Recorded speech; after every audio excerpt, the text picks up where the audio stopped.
Hello, thank you for dropping in. Today I'm going to talk about how to deal with difficult colleagues, difficult co-workers in a B2B marketing environment. So if you're a B2B marketer and you work in a corporate organization, maybe you face some roadblocks from colleagues that don't necessarily understand marketing and how it works. Maybe you've had a little bit of skepticism about the campaigns that you're putting in place.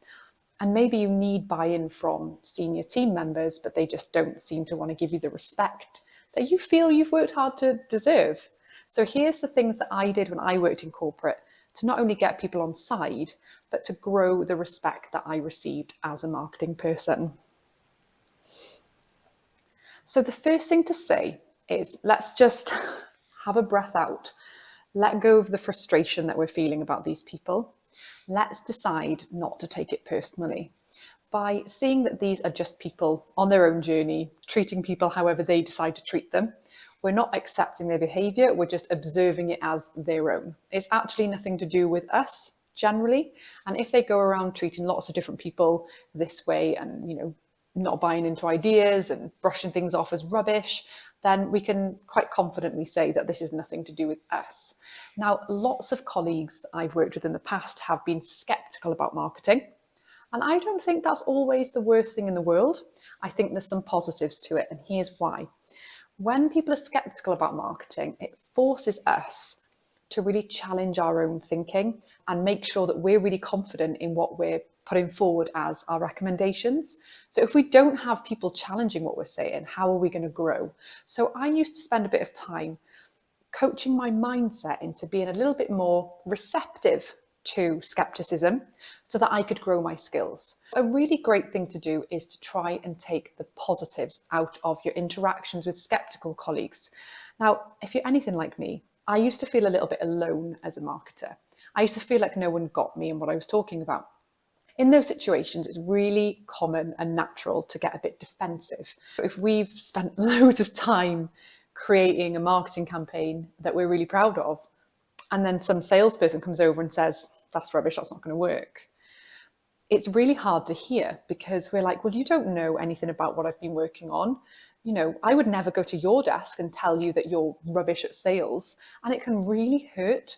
But back to the point of don't take it personally. Usually people are skeptical because they just haven't learned yet. And it's our job to help them understand the value that marketing brings. There's a really important point to make here about skepticism. Dealing with difficult colleagues who are skeptical is one thing. We're going to talk about that today. We're going to cover off all the things we can do to overcome that, gain the respect that we want. But I just want to touch briefly on when a difficult colleague becomes something a little bit more serious. So we want to look out for red flags that would point more towards the bullying. Now, this is not something that we can accept in a company. If you're in corporate, and actually this is going beyond simply skepticism and not necessarily respecting the process. If you are finding that there's really nasty comments taking place or you are repeatedly being disregarded in your feelings, then you really do need to raise that with HR. That's not what this video is about. And there is a real big difference between dealing with difficult colleagues and actually not being disrespected to the point where it's affecting you and your well-being at work. Nobody deserves that.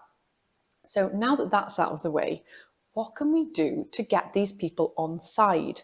We can decide to own our own reactions and our own emotions and responses to these difficult colleagues. So have a little check-in with yourself. Maybe make a list of how this individual is leading you to feel.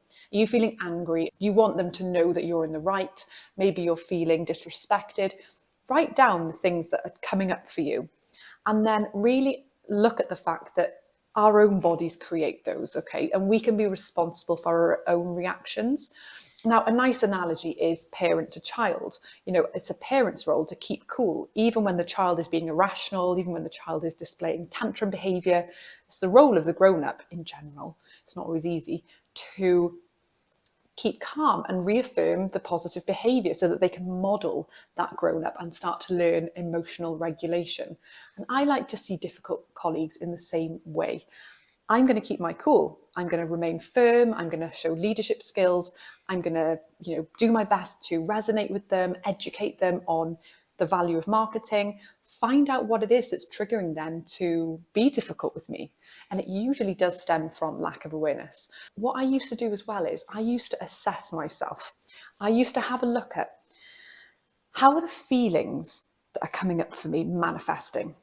What are the unhelpful behaviours that I'm displaying as a result of that? Am I going home and whining to my husband or my friends or my family day in, day out about this colleague? And what have I actually done to try and address it with them? Am I just perpetuating the problem by spending all my bandwidth, all my time, getting really frustrated with them? And this is not a good use of time. This is not helpful for anybody. By being really honest with ourselves about what is it that I'm doing to upset myself, which is a really annoying thing to hear, I understand, because ultimately they're the annoying one. They're doing something bad. They're really not treating us well. But our response, we are responsible for. Okay, so spending that time to assess your own responses and behaviours as a result of their decisions and how they're treating you can go a long way to not stopping the problem at its root, but helping you to see that, the world isn't perfect. We're always going to come across difficult people in all walks of life. As soon as we decide to change how we respond to that, we can be a lot happier, a lot quicker than trying to go around changing everybody. One of the most successful things I found when dealing with difficult colleagues was to educate them. Find out, well, why is it that you think that about marketing? When they would attack me about a campaign or an initiative, I would go straight to the root. I would say, what is it that makes you feel that way? Well, that's really interesting. I'd love to hear your perspective on what our customers find interesting. By allowing them the space and time to express themselves, then you disarm them in a way. And I don't even mean that in a manipulative, premeditated way. I just mean if somebody would attack me in the boardroom, such as, that's a stupid idea, Jade, that'll never work, I would quite openly say, how do you mean? What is it that you don't think would work? Or do you have a suggestion for how we could do this better? I'm really keen to hear your views on, how we can improve things. Whereas if you go to war with someone and get defensive and kind of shut down communications or don't want to hear it, you won't learn anything. Now, a lot of the time, these people do actually have a point. Maybe marketing isn't doing enough to show the results that we're generating for the business. Maybe they're feeling frustrated by that and they aren't able to articulate it in a healthy and positive way. Everybody needs feedback, but the way in which we receive it can make a huge difference to how we respond to it. So I would spend a lot of time trying to find out, what is it you mean? You're treating me this way, but I want to know what's behind it. What is it that you're not able to say to me? Okay, because sometimes reactions manifest because the person is unable to say what they really mean.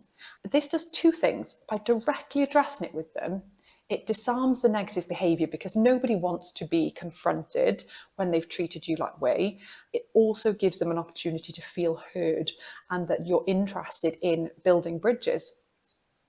One thing I'd also say is I found it was really important not to burn bridges with people. Perhaps they've thrown you under the bus by, I don't know, you made a mistake and they emailed the whole management team to make everybody aware of it and to really show you up. And it's embarrassing. It's not nice. It's not a nice feeling, but they will be coming from somewhere. However poor the behaviour is, however unkind the behaviour is, there's a belief in their brain about you. And I'm not excusing the behaviour, but I'm saying that it's not practical and realistic to go through a corporate career not addressing these issues. In an ideal world, a company would have a HR department who is involved in directly nurturing and helping every single manager to put in place really great communication systems. And here's how we talk to one another, here's what we do, but they're always going to have the odd bad egg. Taking the time to work on these people and find out what is it that's motivating them? Why are they treating me this way? What can I learn here? And what can I do to get them to be a little bit more upfront with me? Now, on the point of educating people about marketing and getting them on side with you, this is where our knowledge and expertise comes in. So I remember being told in corporate, websites are a waste of time. I don't see how they can generate business for anybody.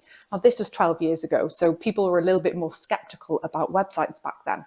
But What I said was, I found a piece of data that showed that 60% of all our business comes from our website. I'd love to talk to you a little bit more about how that works and how you arrived at the perception that a website isn't valuable to us, because in terms of our reporting, this is really key information.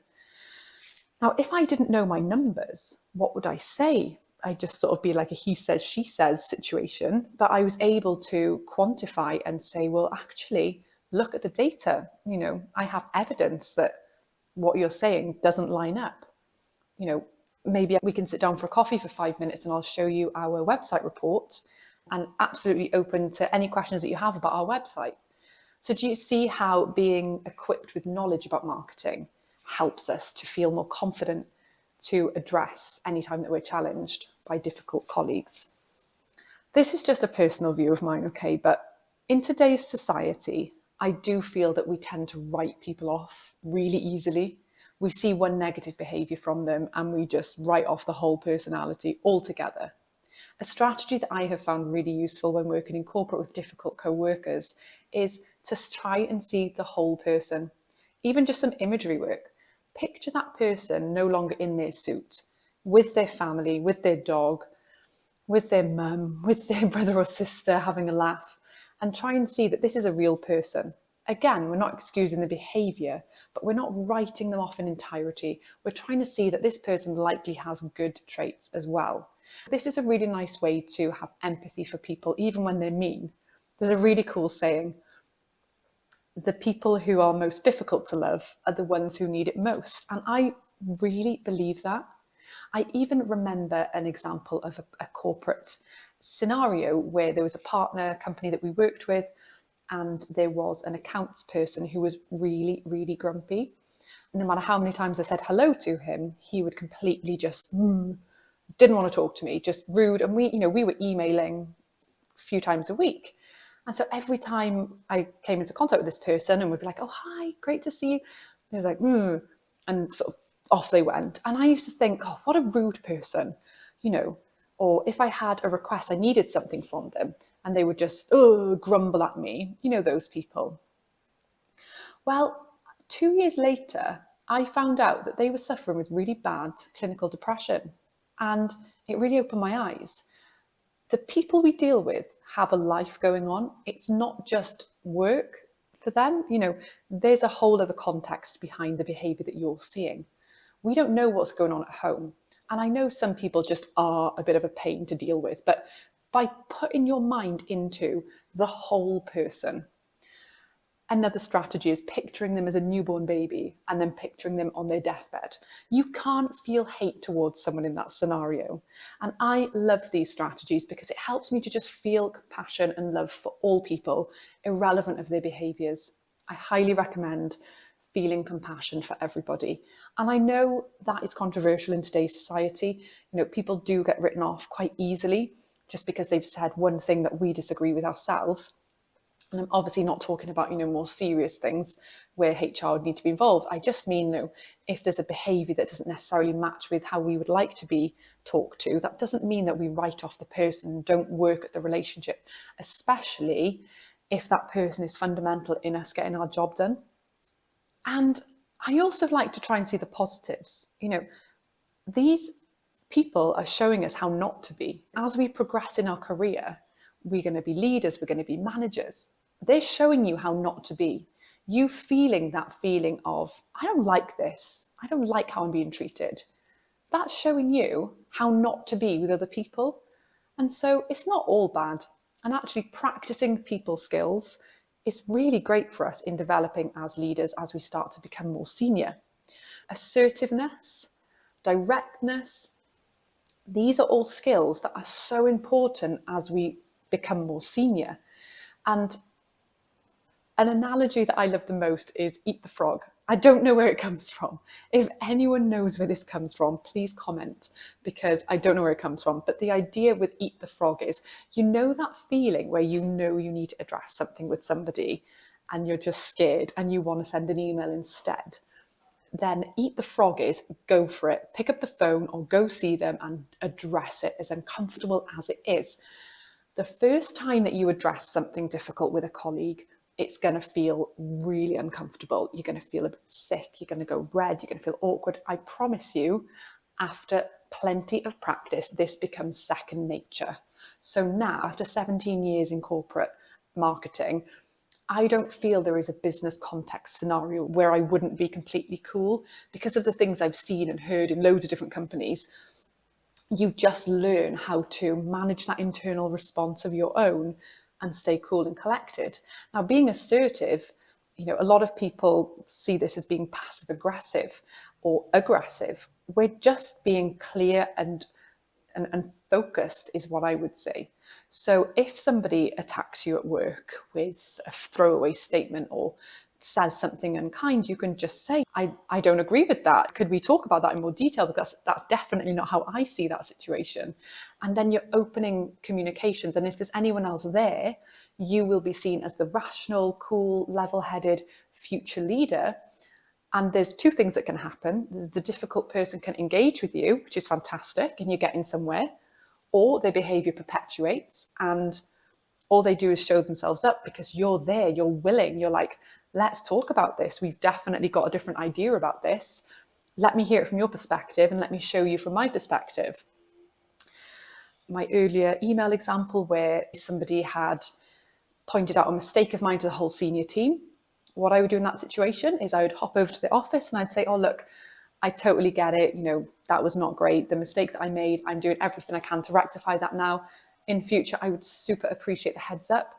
If you wouldn't mind letting me know, I'm quite happy to inform the board myself, but it did feel uncomfortable for it to have been escalated above my head before me even having the chance to prepare for the comeback from that. Now, most people, when confronted with that type of interaction face to face, will be reasonable. Most people. And honestly, if they're not reasonable, what else can you do? You need to just go through the corporate environment being assertive, being rational, being reasonable, being cool, being collected, and not letting it get to you so much. Because after a while, you start to see there will always be these people. All I can control is me and how I react to them. And it starts to be water off a duck's back. You start to just observe it and navigate it.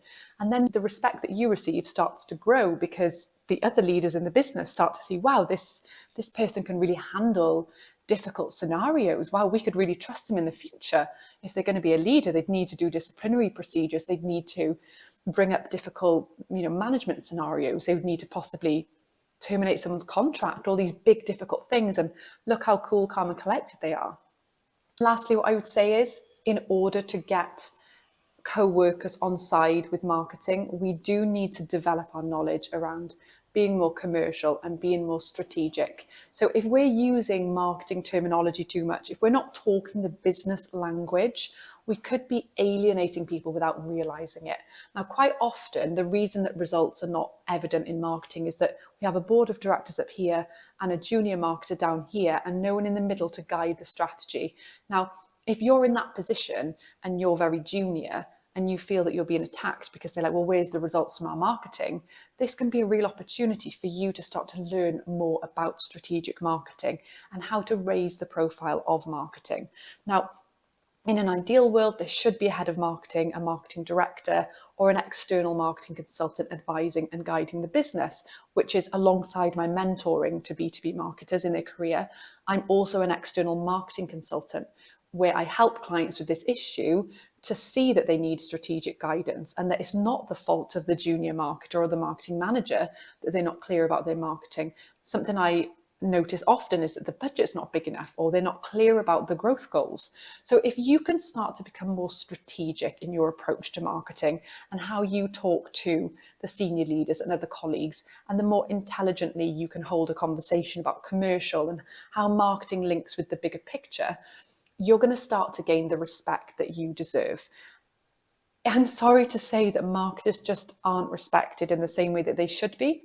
And my firm belief is that this is because of the marketing gap, that void between the board and the junior marketers that is so prevalent in B2B that we've gotten ourselves a bit of a name as the fluffy colouring in department. The only way to overcome this is to grow your knowledge and become confident to confront those conversations head on when you're told that won't work, you say, actually, did you know that Hootsuite said last week that buyers spend 26% of the entire buying journey researching independently online, compared with just 5% dealing with a salesperson. And that means that our buyers are researching us online before they decide to speak to us. Now, that's a new stat from Hootsuite that you can steal. I will link the report that comes from. And that is different to the fact that 76% of the journey for buyers is done before they contact us. It's about the amount of time they spend researching who to go with. So by helping them understand the role that marketing plays today versus what it used to be, you can start to gain the respect you deserve. People only attack things that they don't understand. So your biggest asset is going to be knowledge and the ability to communicate in the business language. As a final reminder, we are not talking about workplace bullying.